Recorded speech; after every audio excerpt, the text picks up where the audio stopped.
Bobadilla. I've been playing futsal since 2014, so that's 5 years. Yeah.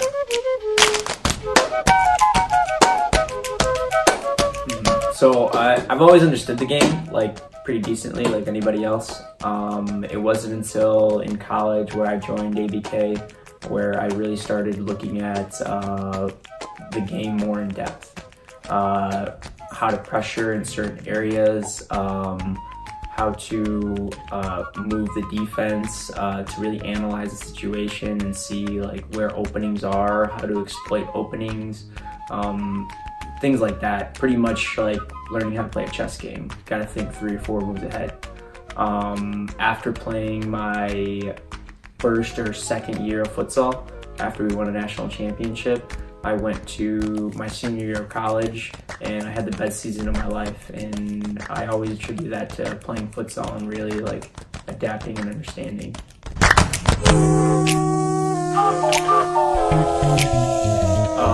I always tell kids I'm super jealous that they get to start playing the game at a young age.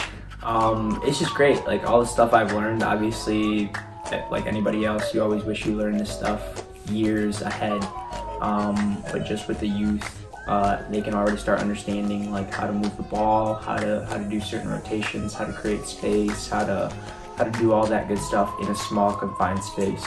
So once they like have good understanding for that, and they go to the outdoor game, they just have loads of time on the ball. They know how to move the ball. They know how to move the defense. They know what to look for. They know how to analyze situations, which is phenomenal.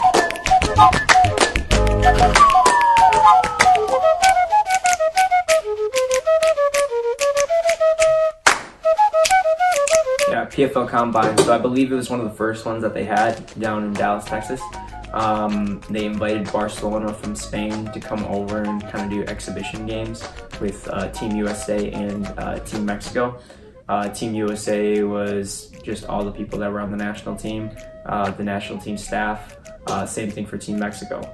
The way it was set up was there was a 2-day combine where players could come in and pretty much fight for 2 spots on each team, Team USA and Team Mexico.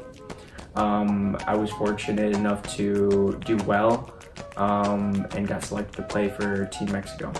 After that is one of the first times that I got to play in front of that many people. I think it was about 3,000 people that I played in front of, and before that, I mean, I was playing college games with 100 people maybe, so it was definitely a crazy experience. The energy of the crowd, playing against a phenomenal team like Barcelona, where they're really organized, very tough to play against, but overall it was a great experience.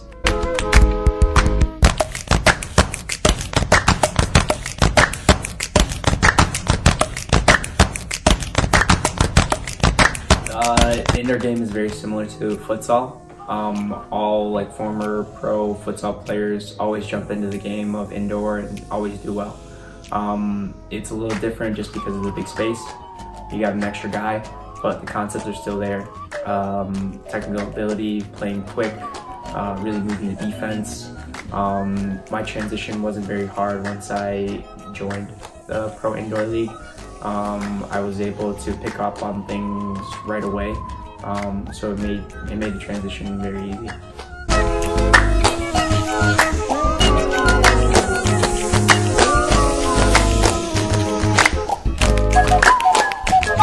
Yeah, it was a crazy year for me. I think that whole year was like going from a national championship with ABK to the best season I had for my senior year of college, going right into indoor, and then getting that call up for the U.S. men's futsal national team. So it was all, I didn't really have time to digest it. Now that I think about it, it's like really crazy that all that stuff happened in that short period of time. But man, so I did get a call up to go to Costa Rica. And then it's about the beginning of my college senior year. I got invited to go play, but I had to turn it down. And it was very difficult, very devastating, but I don't know if I was gonna get a call up again, and I just knew I couldn't leave my teammates behind in college. I knew I'd regret that, but at the end of the day, like, I made a decision to just not go to Costa Rica. And luckily, a few months later, after I joined Pro Indoor, I got the call up again. So this time I didn't hesitate. I went along and went to Croatia with them. Getting on that plane and going over, I mean, it's been a dream of mine for so long to go to Europe and play soccer.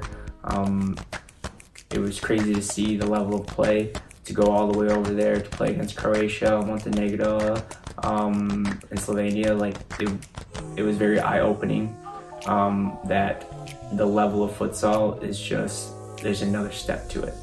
And it always keeps me hungry to like want to reach that level and improve every day to try to really compete against them.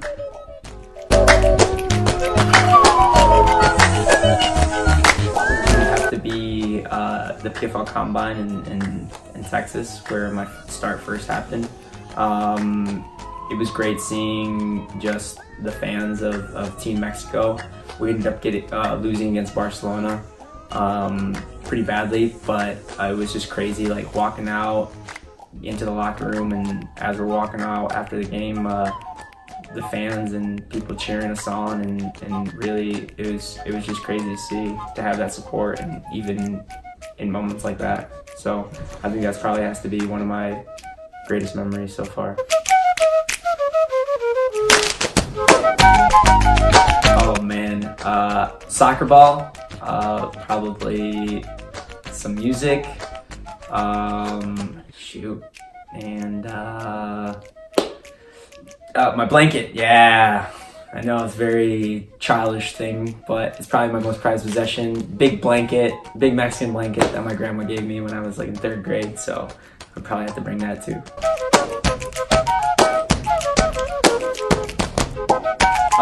As of right now, it's by Quinn XCII, probably got that wrong. His new album that just came out, From Michigan with Love. That's a great album. I like Matches on there. I like You and Us. That's the track. Those are the tracks that I have on repeat right now. My biggest role model, honestly, I have a lot of role models that I look up to, whether that be soccer players, businessmen, other people that have impacted my life, my college coach. Obviously, I go with classic, like everyone's parents, like both my parents, my dad especially, instilling like the hard work, the discipline, the always doing the difficult things. That's probably the biggest lesson I learned from my dad is always do the difficult things. Oh man, so I like my favorite shoe. I have a lot of favorite shoes, obviously. Soccer players, they have a ton of shoes. Right now, just because of the crossover between soccer and skateboarding, I have to go with the Gato SBs. It's a skate shoe that is inspired by a soccer shoe. So just having those together, like I use them to play, but most other people use them to skateboard in. So just having that crossover is awesome. Recently, I mean, I haven't been drinking coffee too long. I just do cream so far because I know adding that sugar, man, no bueno.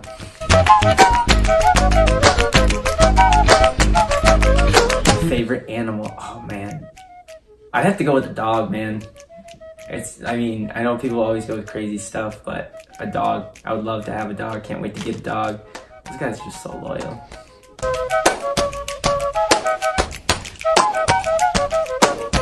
Liverpool FC. That's a team, man. So I mean, I was a big fan. I've been a big fan since college. I didn't really have a team up until then. All my buddies in college, they were Liverpool fans, and I'd always be hanging out with them. We'd always catch the games, and one day I was just like, this is my team now. And the thing that I love the most about them, obviously they're doing really good right now. Probably one of the most decorated teams in Europe and ever. They're doing great now. But I just love their slogan, their motto is "You'll never walk alone." that song that they sing before games, that You'll Never Walk Alone. It really puts a great vibe and like a really united atmosphere all together. So I love everything about Liverpool.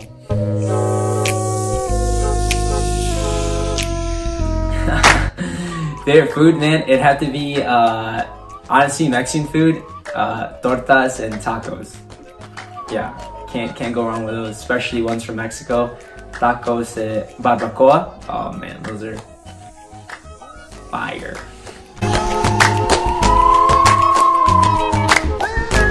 I don't drink too much Gatorade nowadays. I always go with the blues. the Frost Blue, or I don't even know what it's called, the dark blue or the light blue. Like, those are probably my favorite ones.